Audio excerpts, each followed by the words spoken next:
I'm Dr. Deb Butler, and you are listening to Thinner Peace and Menopause and Beyond.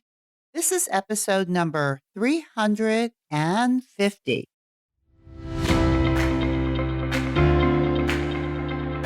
Welcome to Thinner Peace and Menopause and Beyond. This is Dr. Deb Butler, Master Life and Weight Coach, and as always, your coach.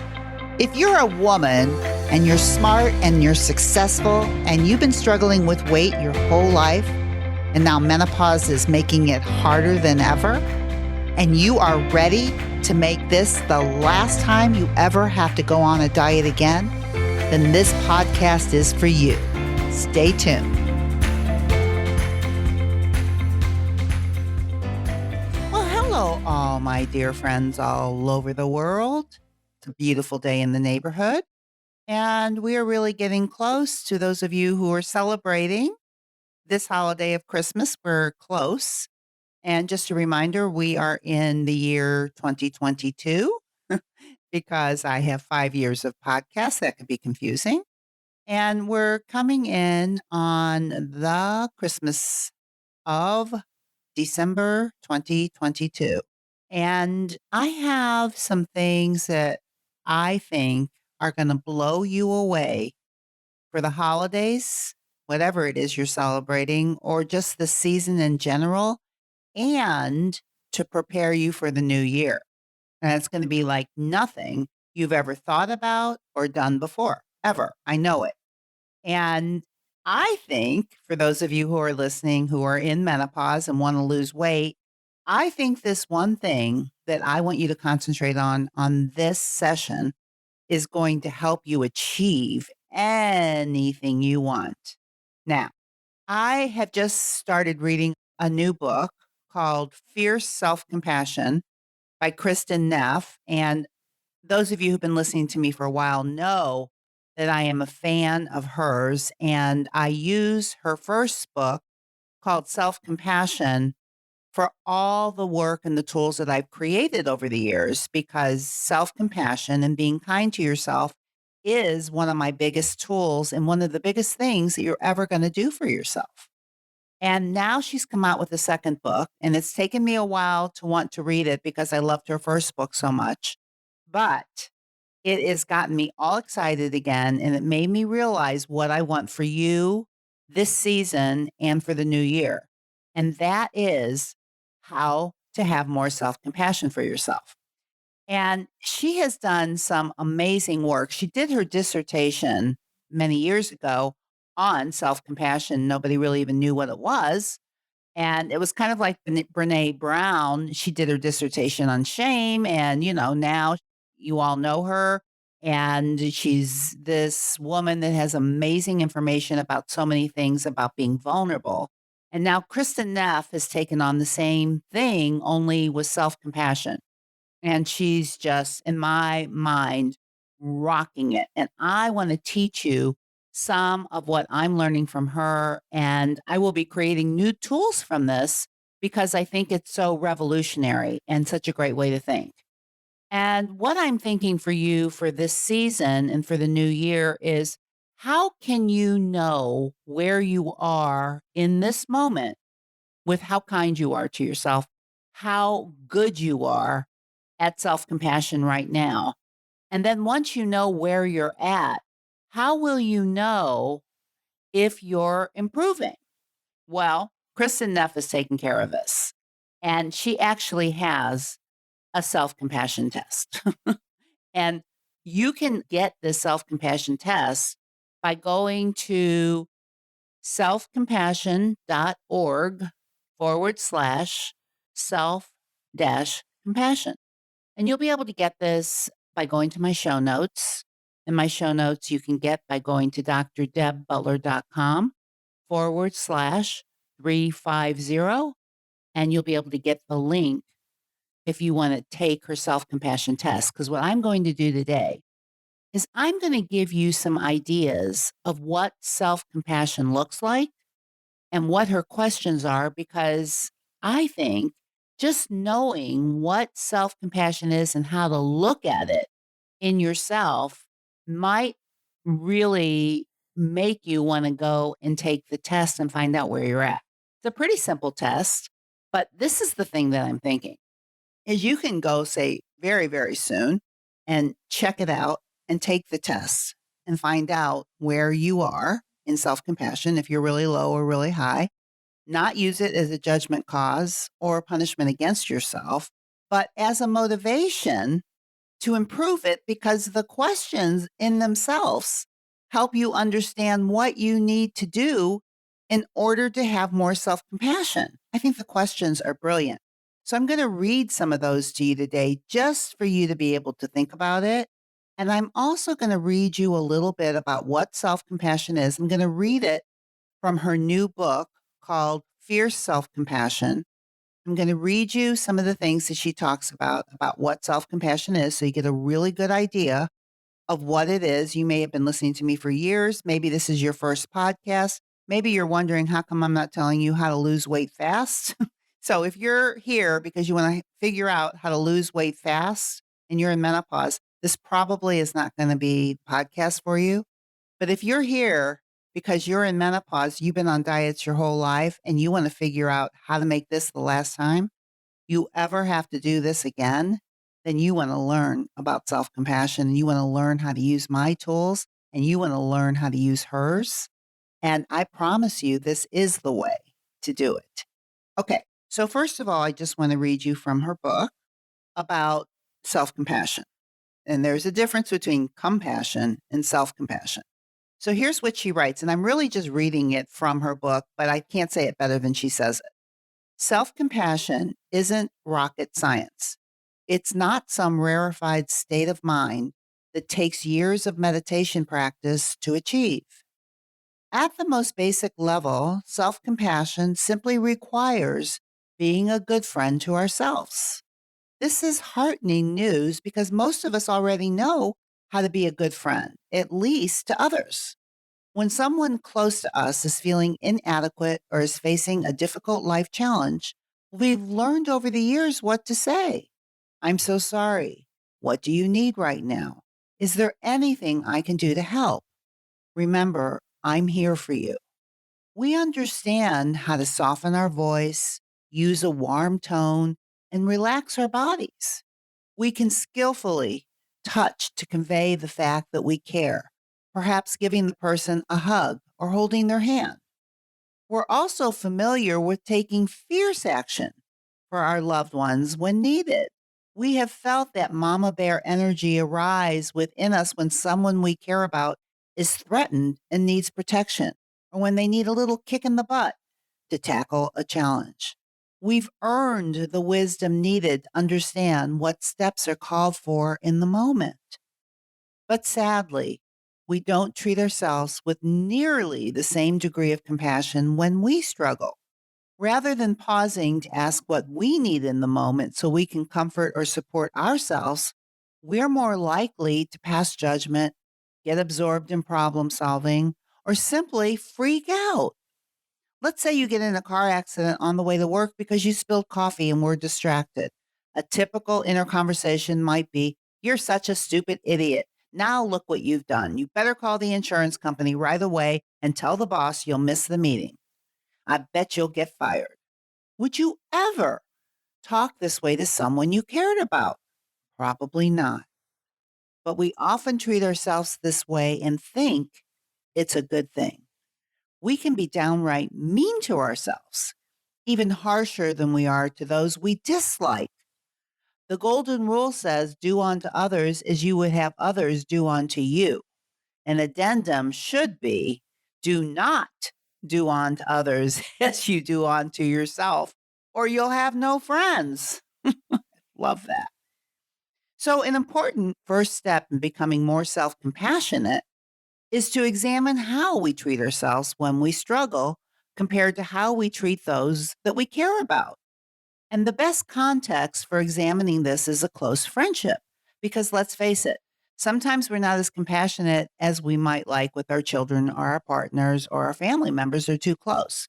We tend to have more space in our reactions with our friends, and we take them less for granted since these relationships are voluntary. This means we're often our best selves with our close friends. So now, this is what she says in her book. Now, what I'm going to read to you now that you understand the idea of self compassion, the first thing that I want you to ask yourself is, do you notice how you are with your dear good friends? And do you notice that there's a difference between how you might treat them when they're in pain and how you treat and talk to yourself when you're in pain? And my guess is if you're anything like me, and I've read this stuff, I've studied this stuff, and there's a big difference still. So, most likely there's a big difference. And I think what our goal should be for 2023 is to be able to say at the end of 2023 that I am as kind to myself as I am to my dearest friends.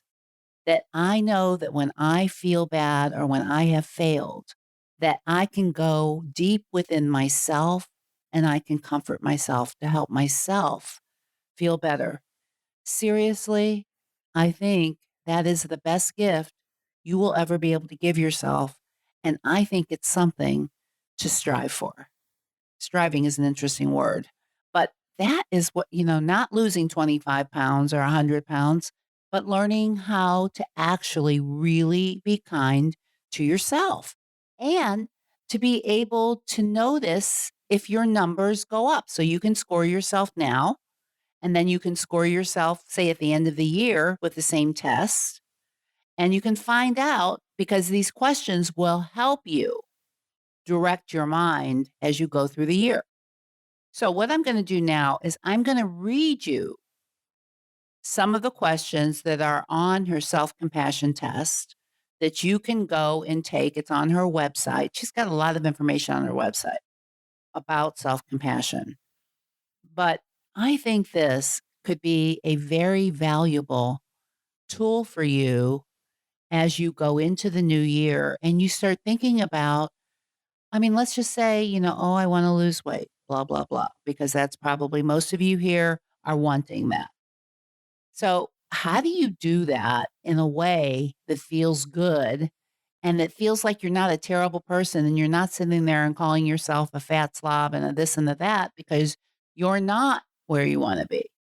And I think that, when the scale doesn't do what you want it to do, when you have a bad moment with food where you give in to an urge, these are all quote unquote failures that you have to look at how you handle.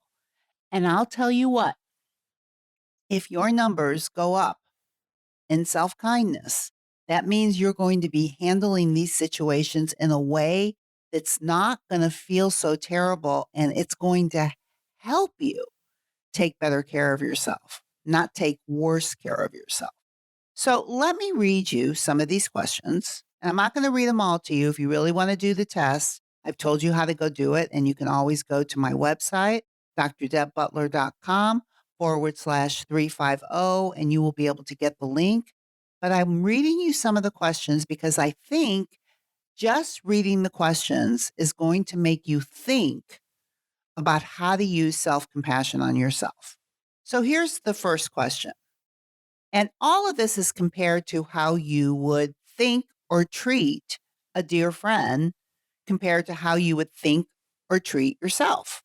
Okay, so here's the first one. I'm disapproving and judgmental about my own flaws and inadequacies. And what it does is you give a number to it when you ask yourself that question is, am I disapproving and judgmental about my own flaws and inadequacies? So here's another question or another statement. And with these statements, they're statements, but they're questions, and you rate where you are with them right now. And I'm not going to give you the rating scale. All of that is something you're going to do. But I just want you to think to yourself, oh, I do that a lot. I don't do that at all. I don't even know what she's talking about. I've never done that to myself. I want you to just start thinking about it a little bit. Okay, so here's another one. When things are going badly for me, I see the difficulties as part of life that everyone goes through. Here's another one. When I think about my inadequacies, it tends to make me feel more separate and cut off from the rest of the world. Here's another one. I try to be loving towards myself when I'm feeling emotional pain. And when you think about this statement, think about how loving you can be towards a friend when they're going through emotional pain. And then turn it on yourself with the statement, I try to be loving towards myself when I'm feeling emotional pain. Do you try it all? Do you do it a lot? You're going to be rating yourself.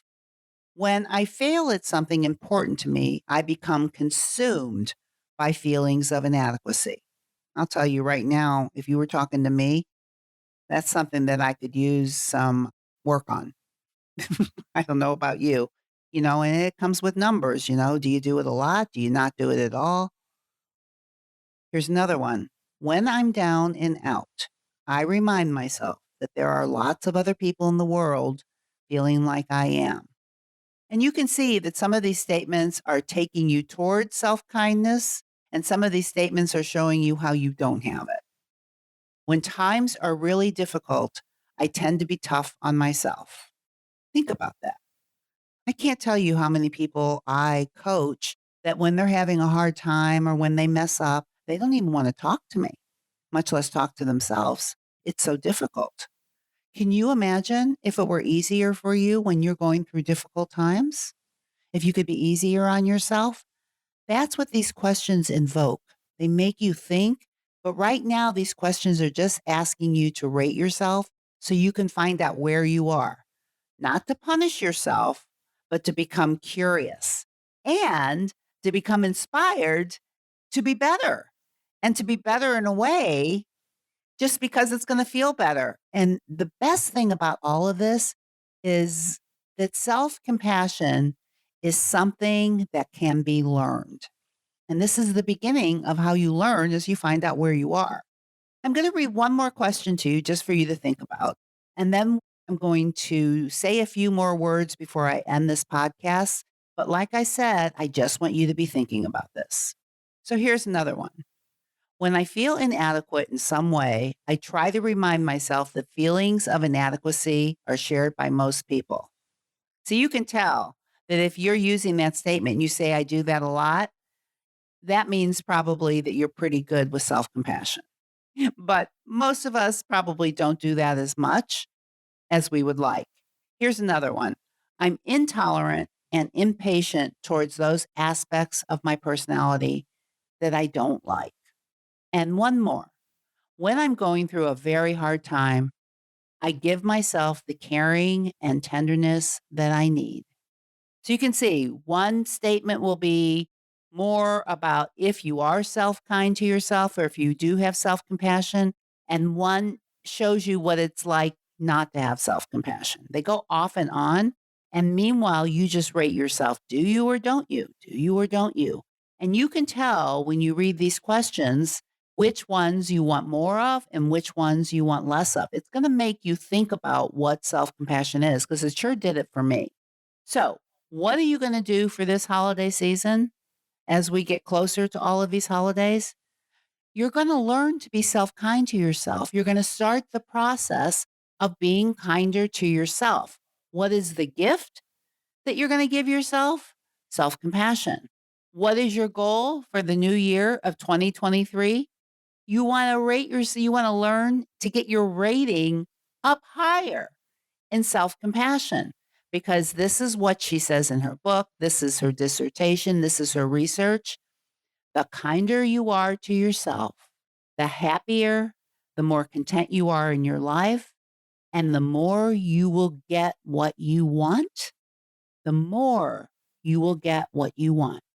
So, if this sounds like a good idea, and I'm hoping it does, that's what I want you to do for this holiday season and as the new year starts to approach. And of course, this is something that I mention a lot in my 5 years of podcasts.